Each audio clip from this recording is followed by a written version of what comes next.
Toutefois, pour ne pas refuser sans cesse, l'empereur voulut paraître n'en être pas éloigné. Alors l'évêque de Nantes et le vrai évêque français accoururent aussitôt. Ils étaient furieux, mais gardez-en, disait l'empereur, comme ils eussent gardé Louis XIV au lit de mort pour l'empêcher de se faire protestant. Les sulpiciens furent appelés. C'étaient des jésuites au Pitipien. Ceux-là cherchaient quelle était ma pensée, ils ne demandaient qu'à faire ce que j'aurais voulu. L'empereur terminait disant, le pape m'avait dispensé de la communion publique, et c'est sûr, cette détermination de sa part, que je juge de la sincérité de sa croyance religieuse. Il avait tenu une congrégation de cardinaux pour arrêter le cérémonial. Le plus grand parti avait insisté fortement pour que je communiasse en public, soutenant que l'exemple serait d'un grand poids sur le peuple et qu'il fallait que je le donnasse. Le pape, au contraire, régnant que je n'accomplisse cet acte que comme un des articles du programme de Monsieur de Ségur, n'y voyait qu'un sacrilège et s'y opposa inflexiblement. Napoléon ne croit peut-être pas, disait-il, un temps viendra, sans doute, où il croira. En attendant, ne chargeons pas sa conscience ni la nôtre. Dans cette charité chrétienne, car c'est véritablement un bon, doux et brave homme, disait l'empereur, il n'est jamais désespéré de me tenir pénitent à son tribunal. Il en a assez souvent échappé l'espoir et la pensée. Nous en causions quelquefois gaiement et de bonne amitié. Vous viendrez tôt ou tard. Mais, disait-il avec une innocente douceur, je veux y tiendrai, ou d'autres, si ce n'est pas. Et vous verrez alors quel contentement, quelle satisfaction pour vous-même. En attendant, mon influence sur lui était telle que je lui arrachai par la seule force de ma conversation privée ce fameux concordat de Fontainebleau, dans lequel il renonçait à la souveraineté temporelle, acte pour lequel il a fait voix des bruits qui réduitaient le jugement de la postérité, ou plutôt la réprobation de ses successeurs, et ne pas plutôt signer qu'ils sont repentis. Il devait le lendemain dîner en public avec moi, mais dans la nuit il fut au fini d'être malade. C'est qu'immédiatement après que je le quittai, il retomba dans les mains de ses conseillers habituels qui lui firent une épouvantable de ce qui venait d'arrêter. Si nous eussions été laissés seuls, j'en eusse fait ce que j'eusse voulu. J'aurais gouverné alors le monde religieux avec la même facilité que j'ai gouverné le monde politique. C'était vraiment un agneau, tout à fait une bonne âme, un véritable homme de bien que j'estime, que j'aime beaucoup, et qui de son côté me le rend un peu, j'en suis sûre. Vous ne le verrez pas trop se plaindre de moi, ni porter surtout aucune accusation directe et personnelle, non plus que les autres souverains. Peut-être des déclamations vagues et banales d'ambition et de mauvaise foi, mais rien de positif et de direct, parce que les hommes d'État savent bien que l'heure de l'hiver passée, on ne saurait se permettre d'accusations publiques sans des preuves de l'appui, et ils n'auraient rien à produire en ce genre. Telle sera l'histoire. Il n'y aura de contraire au plus.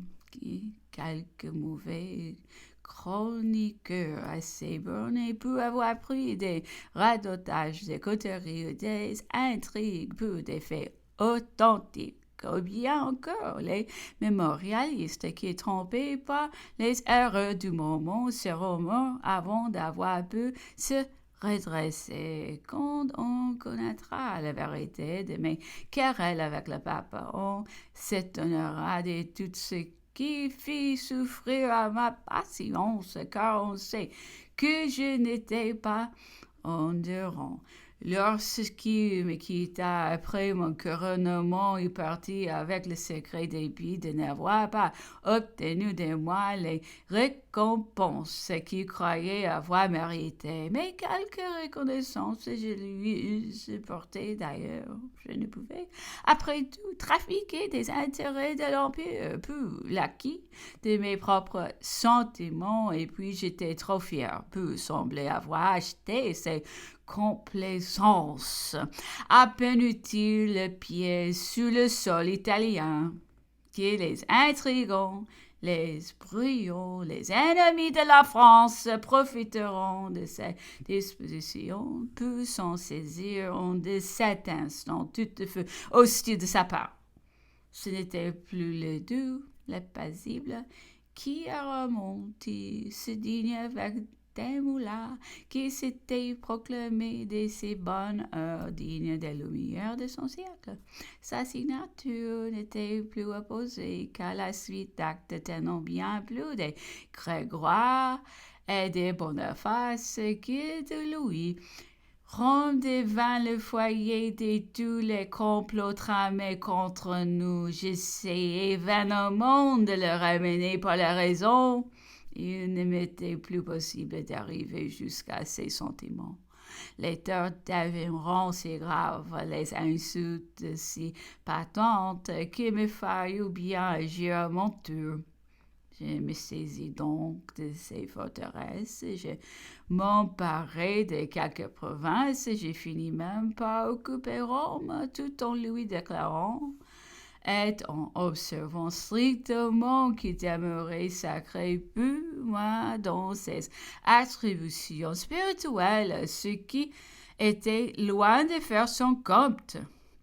Cependant, il se présenta une crise. On crut que la fortune m'abandonnait à Essling. Aussitôt, on fut prêt à rompre soulever la population de cette grande capitale. L'officier qui y commandait ne crut pouvoir échapper au danger quand se défaisant du pape qui mit en route pour la France.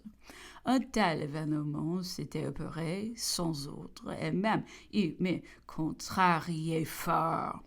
J'expédiai donc sur le champ pour qu'on fît demeurer le pape, où on le rencontrerait, étant l'établi à Savon, où on l'ontuera des soins et des gars, car je voulais bien me faire craindre, mais non le maltraiter, le soumettre, mais non l'avilir. J'avais bien d'autres vous.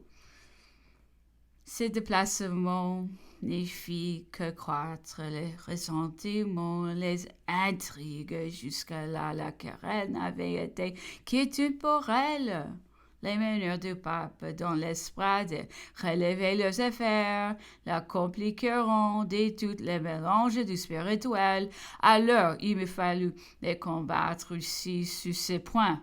J'use mon conseil de conscience, mes conciles, et j'ai investi mes culs impériales de l'appel comme tabou, car mes soldats ne pouvaient plus rien à tout ceci. Il me fallait bien combattre le pape avec ses propres armes, à ses érudits, à ses ergoteurs, à ses légistes, à ses scribes. Je devais opposer les miens. Il y eut une trame anglaise pour l'enlever de Savon.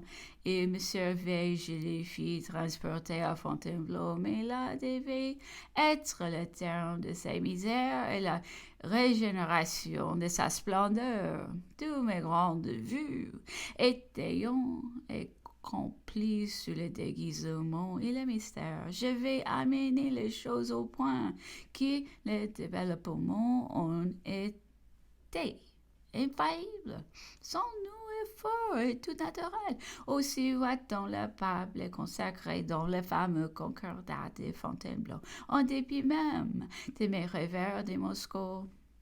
que c'est donc été si je fusse revenue victorieux et triomphante? Je vais donc enfin obtenir la séparation tant désirable du spirituel avec le temporel, qui est si préjudiciable à sa sainteté et dont le mélange porte le trouble dans les sociétés au nom et par les mêmes de celui qui doit en être le centre. Terminé, et dès lors j'ai relevé le pape outre mesure, l'entouré des pompes et dommages. Je l'eus amené à ne plus regretter son temporel. J'en aurais fait une idole. Il fut demeuré près de moi. Paris fut devenu la capitale du monde chrétien. Et j'aurais dirigé le monde religieux ainsi que le monde politique. C'était un moyen de plus de resserrer toutes les parties fédératifs de l'Empire et de continuer en paix tout ce qui demeurait en dehors. J'aurais eu mes sessions religieuses quand mes sessions législatives, mes conciles ont été la représentation de la chrétienté. Les papes nous ont été que les présidents jugent ouverts et clos ces assemblées, approuvaient au public leurs décisions comme l'avaient fait Constantin et Charlemagne. Et si cette suprématie avait échappé aux empereurs, c'est qu'ils avaient fait la faute de laisser résider loin d'eux les chefs spirituels qui ont profité de la faiblesse des princes ou de la crise des gouvernements puissants à franchir et les soumettre à leur tour